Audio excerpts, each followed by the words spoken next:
Bonsoir à tous, bienvenue dans le journal de l'Afrique. Voici les titres. Les Béninois pleurent la mort de leur grand homme Mathieu Kérékou.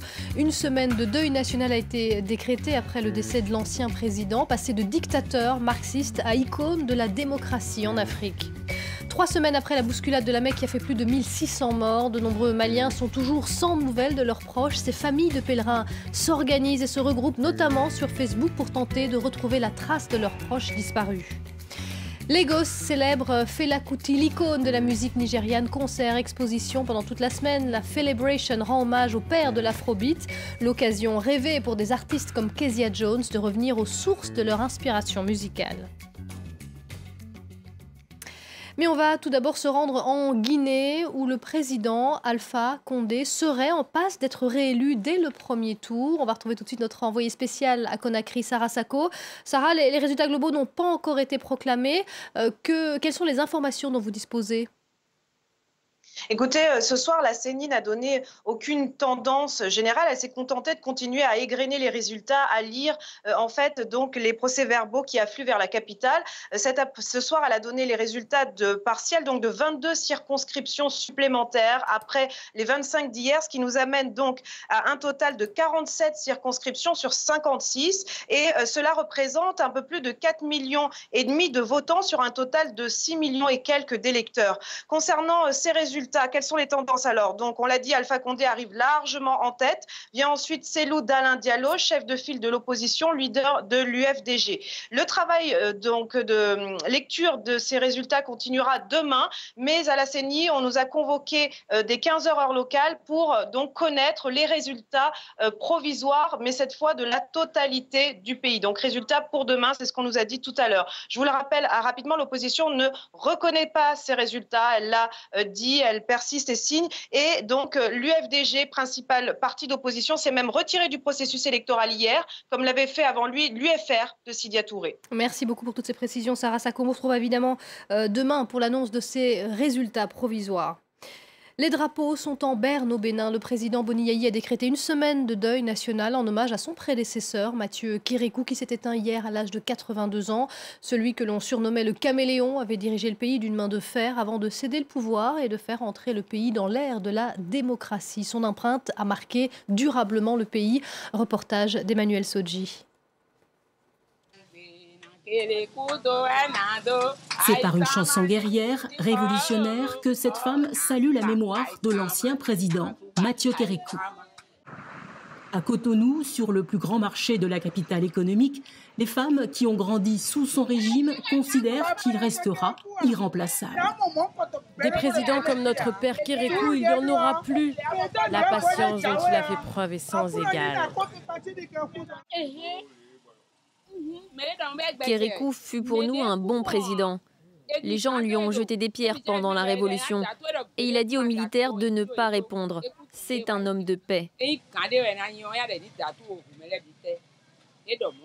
Les Béninois lui pardonnent les années de plomb, car après 18 ans d'un régime de dictature militaire, l'autocrate marxiste s'est converti à la démocratie. Je garde de Kérékou l'image d'un homme sérieux, que nous avons combattu parce que la révolution nous a fait un peu de mal, mais que nous avons aimé parce qu'il a aidé le renouveau démocratique à se poursuivre.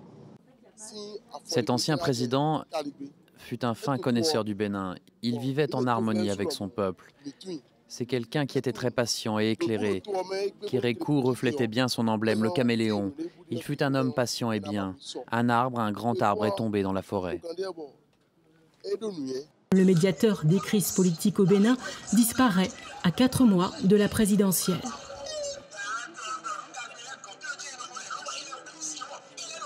3 semaines après la gigantesque bousculade à la Mecque qui a causé la mort de plus de 1600 personnes, les familles de pèlerins qui ne sont pas rentrés chez eux s'impatientent au Mali. Selon le dernier bilan, 70 Maliens sont morts et environ 40 ont été blessés. Mais le bilan serait en fait bien plus lourd. 270 Maliens sont toujours portés disparus et leurs proches se mobilisent notamment sur Facebook pour tenter de les retrouver. Reportage de François Rioué à Bamako. C'est la maman, elle s'appelle Asman Thiam. Voilà plus d'un mois que la mère de Pathé Sidibé s'est envolée pour l'Arabie Saoudite.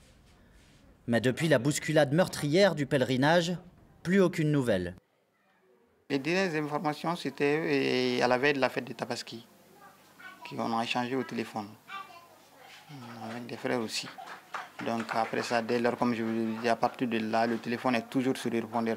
Pour retrouver sa mère, Pathé et les autres parents de victimes se retrouvent à la maison du pèlerinage.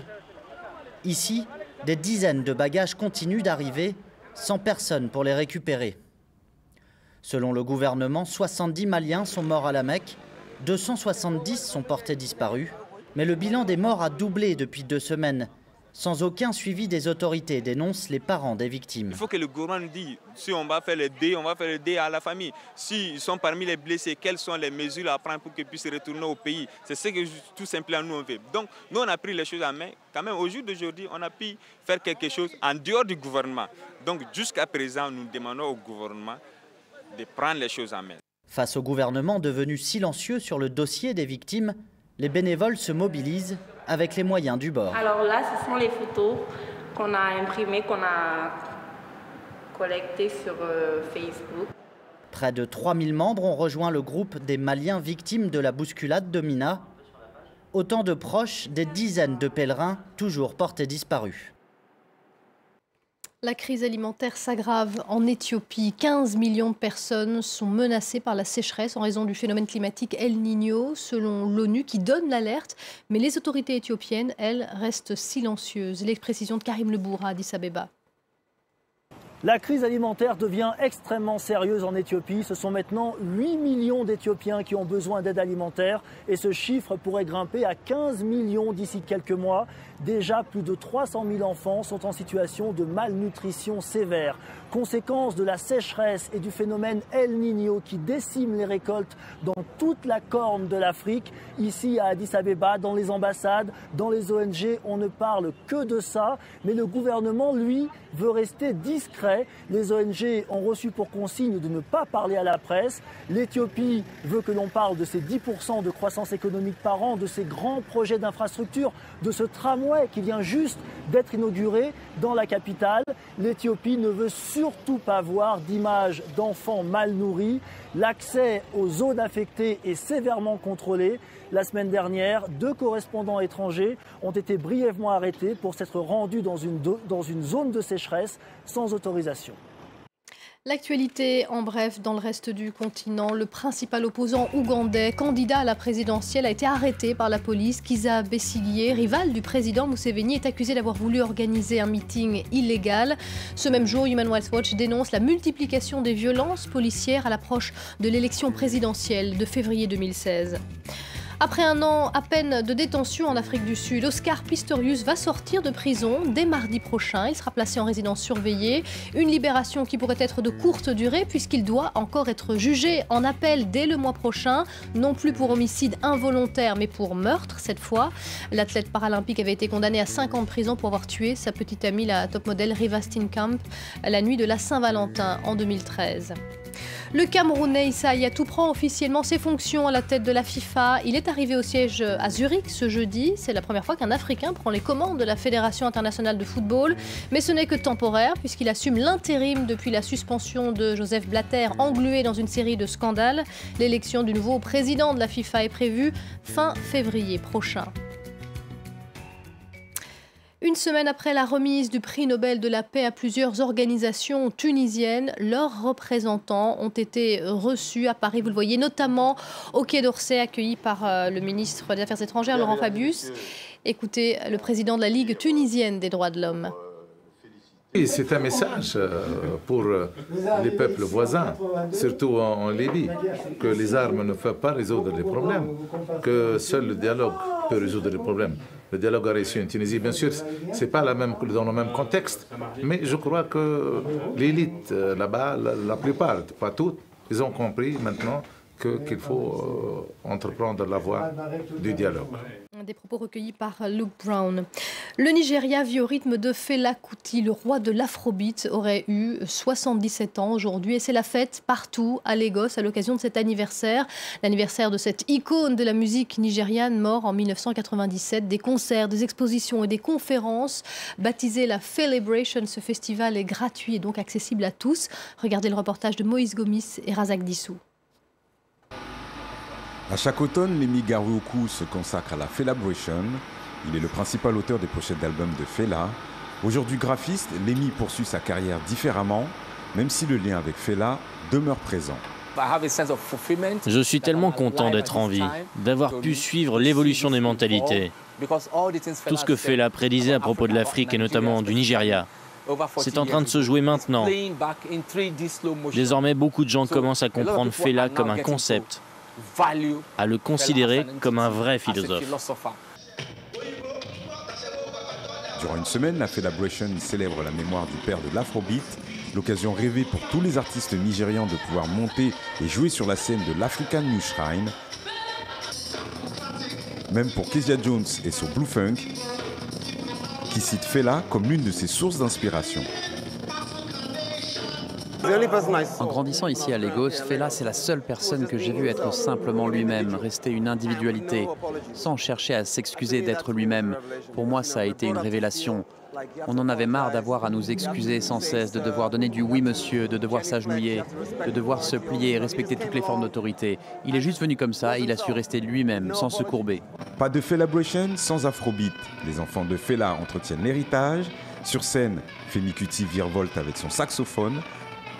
En coulisses, sa sœur Yeni tient les manettes du festival, le verbe haut, toujours prête à critiquer les promesses du président Muhammadu Buhari. Pour moi, je pense qu'en fait, on prétend changer les choses. Ce changement, il faut le démontrer concrètement. C'est pourquoi nous, à la Felabration, on ne s'intéresse pas à Buhari et son nouveau gouvernement. Le tout Lagos se retrouve à l'African New Shrine, loin de la crise du pétrole et de l'insurrection dans le Nord. Une parenthèse enchantée pour oublier un quotidien loin d'être simple au Nigeria. La Felabration qui se poursuit jusqu'à dimanche prochain à Lagos. Et on va terminer avec des nouvelles d'Ahmed Mohamed. Souvenez-vous, c'est cet adolescent américano-soudanais qui avait été arrêté au Texas. Un de ses professeurs avait cru qu'il avait fabriqué une bombe alors qu'il s'agissait en fait d'une horloge. Invité par Khartoum, le jeune homme s'est rendu au Soudan avec toute sa famille, où il a notamment rencontré le président soudanais Omar El-Béchir. Et c'est la fin de ce journal de l'Afrique. Restez avec nous, l'info continue tout de suite sur France 24.